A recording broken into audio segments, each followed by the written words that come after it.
We haven't got there, in the past 5 years with this increase in tax, and to say that now we want to keep it on permanent, to still have zero results. And that's only a 0.25%. That's like a quarter percent or a tax. Right. So the city is collecting. It says city's collecting 16 million extra with the 2018 tax measure. Right. So that's $16 million that's getting taken out of your pocket, my pocket, my neighbor's pocket, right?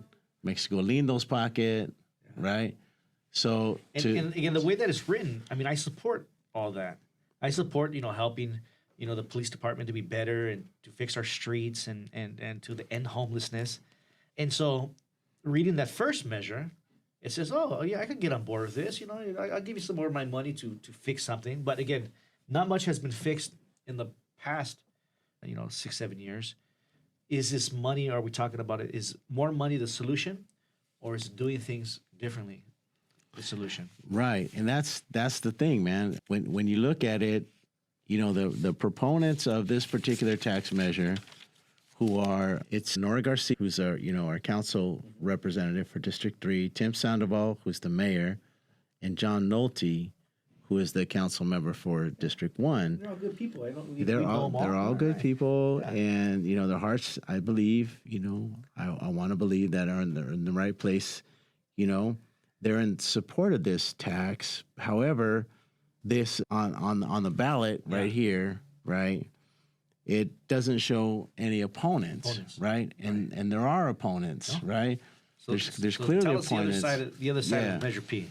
Yeah, so there's clearly opponents to it. There's actually 5 that are listed, and I think the challenge with this particular measure, and the public, this is why the public needs to know about this, is that it shows that there are no opponents, and it shows it makes it seem the way that it's worded. Remember we were talking about the wording of the measure?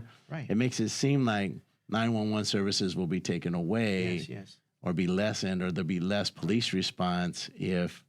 Or less street repair, or more homelessness if this tax isn't passed. That's how they're framing it, and it's really not. We've just discussed it right here. It's not. That's not what's happening. Yes.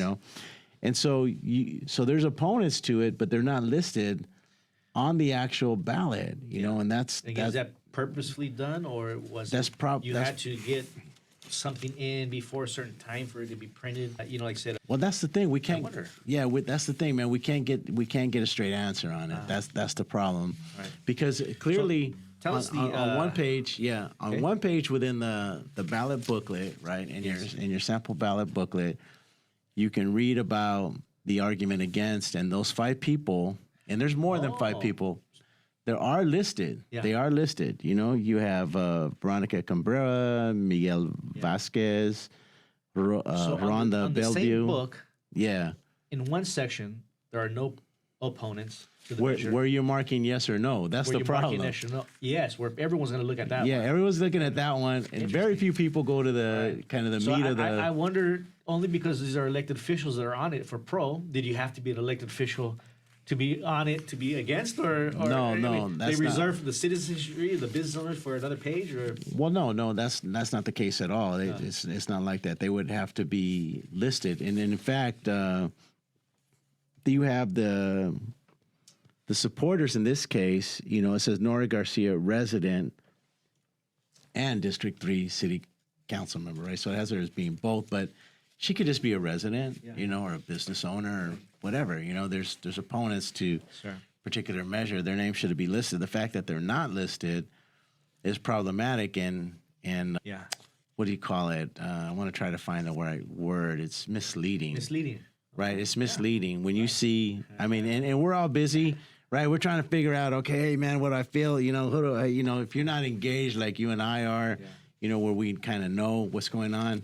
You're not going to see it. You can say, well, if these 3 council members are for it, might as well go for it. It's psychological. So, and you didn't go to the next pages where it talks about the argument against and why it shouldn't be, and that there are people. There's many people that are opposed to keeping that tax. We all saw it as it was initially presented. This Measure P in 2018 was going to be a temporary fix. Temporary fix. That's why it had a specific sunset clause, meaning that it was going to go away on a certain date, right? Now they're saying, no, let's make it permanent. And that's just like, for me, Andy, it's just such a cop-out, man. It just seems like, why are we, that should be like the last. And again, it's $16 million out of yours, mine, my neighbors, the business's pockets, because now it's a tax, right? That is supposedly going to things that you and I have just concluded have not. Now, how do they get this to. tax in the sense where is it in like a sales tax that we buy something Yes, the money, or it's is it part like of a the house sales tax. Yeah, it's part of the sales tax. So right. I buy things on Amazon at home. You still get charged. Yeah, it's part of that. Then again, that It's part of Pomona sales tax. Yeah, it goes to the the 10 point